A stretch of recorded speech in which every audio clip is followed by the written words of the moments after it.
నెల్లూరు రాజకీయాలు పైకి కనిపించినంత సూటిగా ఉండవు. తెర వెనక జరిగే తంతు చాలా డిఫరెంట్గా ఉంటుంది. అందుకు మొన్నటి ఎన్నికల్లో జగన్మోహన్ రెడ్డి కంగుతిన్న వైనమే ఒక ఉదాహరణ. సొంత కులస్తులు ఎక్కువ కాబట్టి నెల్లూరులో డోకా ఉండదని జగన్మోహన్ రెడ్డి చివరి వరకు ఆశించి భంగపడ్డారు. నెల్లూరు పెద్దారెడ్ల చేతిలో కంగు తిన్నారు. ఇప్పుడు మళ్ళీ మరోసారి నెల్లూరు రాజకీయాలు హీటెక్కాయి.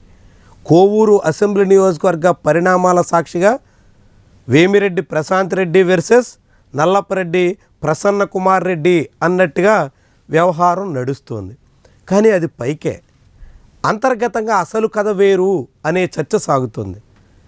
ఎంత జరిగినా వేమిరెడ్డి ప్రశాంత్ రెడ్డికి రాష్ట్ర వ్యాప్తంగా మద్దతు లభించిన ఆఖరికి ముఖ్యమంత్రి చంద్రబాబు భార్య భువనేశ్వరి, బీజేపీ ఎంపీ పురంధేశ్వరి ఇలాంటి వాళ్ళు కూడా ప్రశాంత్ రెడ్డి మీద ప్రసన్న కుమార్ రెడ్డి చేసినటువంటి వ్యాఖ్యల్ని ఖండించిన వేమిరెడ్డి ప్రభాకర్ రెడ్డి మాత్రం నోరు మెదపలేదు. ఆయన చూస్తూనే ఉన్నారు ఈ వ్యవహారాన్ని.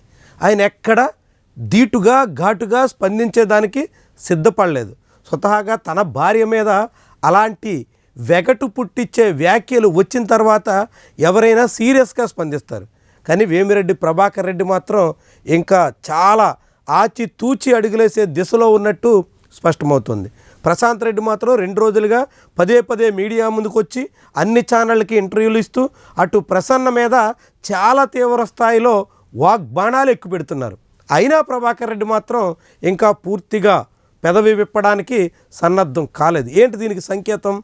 వాస్తవానికి ఆంధ్రప్రదేశ్ రాజకీయాల్లో 2024 వరకు జగన్మోహన్ రెడ్డి తీరు మీద రెడ్లు గుర్రుగా ఉన్నారు. దాంతో జగన్మోహన్ రెడ్డికి ఖచ్చితంగా ఒక బుద్ధి చెప్పాలి అనేటువంటి ఆలోచనతో 2024లో ఆయనకి వ్యతిరేకంగా పనిచేసి ఓడించి గుణపాఠం నేర్పారు. ఇప్పుడు 1.5 కాలంగా జగన్మోహన్ రెడ్డి మళ్ళీ పాఠాలు నేర్చుకుని అంతకుముందు తనకు దూరమైనటువంటి వాళ్ళందరినీ దగ్గర చేర్చుకోవాలనే ప్రయత్నంలో ఉన్నారు. అందుకు తగ్గట్టుగా కొంత తెర వెనక వ్యవహారం నడుస్తుంది. ఇలాంటి దశలో వేమిరెడ్డి కుటుంబం కూడా ఇప్పుడా తర్వాత అన్నది పక్కన పెడితే వచ్చే ఎన్నికల నాటికి మళ్ళీ జగన్ గూటికి చేరే అవకాశం ఉండొచ్చు అనే చర్చ అయితే సాగుతుంది.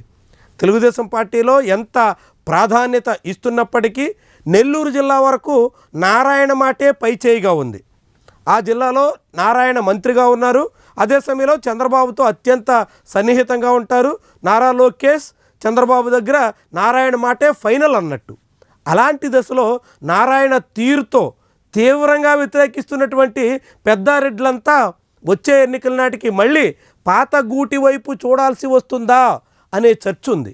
ఈ దశలో వేమిరెడ్డి సహా అనేక మంది సీనియర్ నేతలు మళ్ళీ జగన్ పక్షాన చేరే అవకాశం ఉండొచ్చు అనేటువంటి చర్చ సాగుతున్నటువంటి తరుణంలో వేమిరెడ్డి మళ్ళీ వైఎస్ఆర్సీపీలోకి వస్తే తమ ఆధిపత్యం చెదిరిపోతుందేమో అనే ఆందోళనతో ఇప్పుడు వైఎస్ఆర్సీపీలో ఉన్న ఒక సెక్షన్ కలవర పడుతున్నట్టుగా సమాచారం. వేమిరెడ్డి లాంటి బలమైనటువంటి నేతలు బరిలో దిగితే నేరుగా వైఎస్ఆర్సీపీ తీర్థం పుచ్చుకుంటే అలాంటి సమయంలో ఇప్పుడు వైఎస్ఆర్సీపీలో చక్రం తిప్పుతున్నటువంటి వాళ్ళకి అంతో ఎంతో ఏదో మేరకు సెగ తప్పని పరిస్థితి వస్తుంది.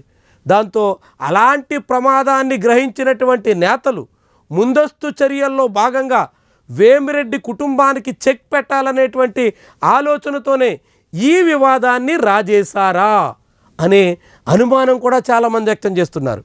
నెల్లూరు రాజకీయాల్లో తెర పైన ఏం జరుగుతున్నప్పటికీ తెర వెనుక జరుగుతున్నటువంటి వ్యవహారాల్లో భాగంగా వేమిరెడ్డి కుటుంబం మళ్ళీ వైఎస్ఆర్సీపీ వైపు చూడకుండా జగన్మోహన్ రెడ్డికి వేమిరెడ్డి కుటుంబానికి మధ్య వైరాన్ని పెంచాలి అనే ప్రయత్నంలోనే ఒక సెక్షన్ నేతలు చాలా ప్రణాళికాబద్ధంగా ఈ వ్యవహారాన్ని సాగించినట్టుగా చెప్తున్నారు. దీంతో ఈ ఉదంతం మీద ఇప్పుడు నెల్లూరులో చాలా విస్తృతమైనటువంటి ఆసక్తికర చర్చ సాగుతుంది. ఈ కారణంగానే వేమిరెడ్డి ప్రభాకర్ రెడ్డి ఇంకా నోరు విప్పడానికి సిద్ధం కాలేదా, ఇలాంటి పరిణామాన్ని ఊహించే ఆయన చాలా జాగ్రత్తగా అడుగులు వేయాలనేటువంటి అంచనాకు వచ్చారా అనేటువంటి చర్చ, అలాంటి వ్యవహారం ఇప్పుడు నడుస్తోంది. దీంతో అసలు వైఎస్ఆర్సీపీ అధినేత వేమిరెడ్డి మధ్య తిరిగి మొదలవుతున్నటువంటి సుహృద్భావ వాతావరణాన్ని చెడగొట్టే ప్రయత్నం చేసింది ఎవరు? అలాంటి ప్రయత్నంలో భాగంగానే కోవూరులో చిచ్చు పెట్టింది ఎవరు? ప్రసన్న ఇంటి మీద దాడి నిజంగానే ప్రశాంత్ రెడ్డి ఆరోపిస్తున్నట్టుగా ప్రసన్నే స్కెచ్ చేసి అదంతా నడిపించి మొత్తం నెపాన్ని వేమిరెడ్డి ఫ్యామిలీ మీద నెట్టేసే ప్రయత్నం చేశారా, లేకుంటే ఇంకా ఏమైనా దీని వెనక కారణాలు ఉన్నాయా?